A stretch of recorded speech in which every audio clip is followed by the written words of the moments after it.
Bonjour à tous et bienvenue dans cette nouvelle méditation biblique en vidéo où l'on continue notre parcours dans l'évangile de Luc qui nous amène aujourd'hui dans Luc 5, les versets 27 à 32 que je vous inviterai à lire de votre côté si vous le souhaitez en mettant cette vidéo en pause. On va voir dans ce texte deux éléments frappants que Jésus fait. Premièrement, c'est que Jésus va appeler Lévi à le suivre. Et deuxièmement, le deuxième élément frappant, c'est que Jésus va manger avec les collecteurs d'impôts. Alors intéressons-nous à ces deux événements assez particuliers l'un après l'autre. Tout d'abord, Jésus va appeler Lévi que l'on connaît un petit peu mieux sous le nom de Matthieu, il va l'appeler à le suivre. Matthieu a une situation particulière, c'est qu'il est collecteur d'impôts. On reviendra dans quelques instants sur cette notion de collecteur d'impôts parce que c'est important. Mais gardons juste en tête que ce n'est pas quelqu'un d'extraordinaire, ce n'est pas quelqu'un qui est particulièrement apprécié ou qui a une particulière valeur dans la société, c'est même plutôt l'inverse. Alors ça peut déjà être surprenant que Jésus l'appelle lui à le suivre. Jésus choisit quelqu'un qui en fait n'a aucune des qualités que l'on pourrait penser requises pour suivre Jésus dans son ministère. Pourtant, c'est lui que Jésus appelle. Et la réaction de Lévi, Matthieu, elle-même est aussi très intéressante et vraiment frappante. C'est que Lévi va répondre à cet appel. Et même, le texte nous dit qu'à ce moment, il se leva, laissa tout et suivit Jésus. On a là vraiment une réponse sans équivoque, sans hésitation, une réponse immédiate qui vient et qui engage tout.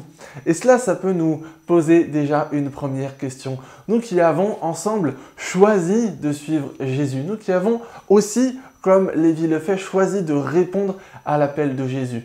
Est-ce que nous sommes encore prêts aujourd'hui à renouveler cet engagement à suivre Jésus, mais de la même manière que Lévi, sans hésitation, sans penser à ce qui peut nous retenir en arrière, mais simplement se lever, laisser tout ce qui pourrait nous empêcher de suivre et suivre pleinement Jésus. Le deuxième événement, c'est que Jésus, à la suite de ça, va aller manger avec des collecteurs d'impôts parce que Lévi est touché par le message de Jésus, par sa personne, et il va organiser chez lui un repas auquel il invite Jésus, et puis il va aussi inviter des gens qui sont, comme lui, des collecteurs d'impôts. Et en fait, les pharisiens, en voyant ça, vont venir reprocher ça à Jésus. Pourquoi est-ce qu'ils reprochent ça à Jésus? Parce que, comme je le disais tout à l'heure, les collecteurs d'impôts n'ont pas une bonne réputation dans la société de l'époque. En fait, ils sont vus comme des traîtres. Parce que s'ils collectent l'impôt, c'est pour le reverser aux Romains, à l'envahisseur romain qui fait peser sa domination sur le peuple d'Israël et sur en particulier Jérusalem. Et ils ont aussi une très mauvaise réputation puisqu'ils ont la réputation de aussi se permettre parfois de piquer un petit peu dans la caisse, de demander un impôt un peu plus grand que ce que les Romains demandent pour pouvoir s'en mettre aussi un petit peu dans les poches au passage. Donc ils sont très mal vus. Ils sont mal vus par les pharisiens, ils sont mal vus dans la société. Et en fait, les pharisiens ne comprennent pas si Jésus est réellement l'envoyé de Dieu. Si Jésus est ne serait-ce que, et comme il se comporte, ne serait-ce qu'un bon juif. Pourquoi est-ce qu'il va manger avec des ennemis du peuple juif, des gens qui sont des traîtres à leur propre patrie? Pourquoi Jésus fait ça? Eh bien, en fait, Jésus va répondre avec une phrase qui est vraiment belle et qui ne demande pas beaucoup plus d'explications en elle-même. Il prend l'image de la maladie, il va leur dire, au verset 31, « Ceux qui sont en bonne santé n'ont pas besoin de médecin. Ce sont les malades qui en ont besoin. Ce ne sont pas des justes, mais des pécheurs que je suis venu appeler à changer. » En voyant les collecteurs d'impôts, les pharisiens voyaient simplement des pécheurs. En voyant les collecteurs d'impôts, Jésus voit lui aussi des pécheurs, mais des pécheurs qui peuvent changer. Des pécheurs qui peuvent être transformés par la grâce que lui est en train d'amener.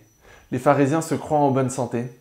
Peut-être que les collecteurs d'impôts, eux, savent très bien dans quelles conditions ils se trouvent. Et c'est précisément pour eux que Jésus est venu. Ils se savent malades.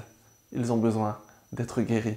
Quelle est notre vision de notre propre péché? Les pharisiens n'étaient pas exempts de péché. Simplement, ils ne voyaient que le péché qui était chez les autres. Quelle est notre vision de notre propre péché? Est-ce que l'on peut voir nous-mêmes à quel point nous avons besoin d'un docteur, à quel point nous avons besoin de la grâce de Jésus dans nos vies? Je vous souhaite une très bonne journée et je vous dis à samedi pour la prochaine méditation.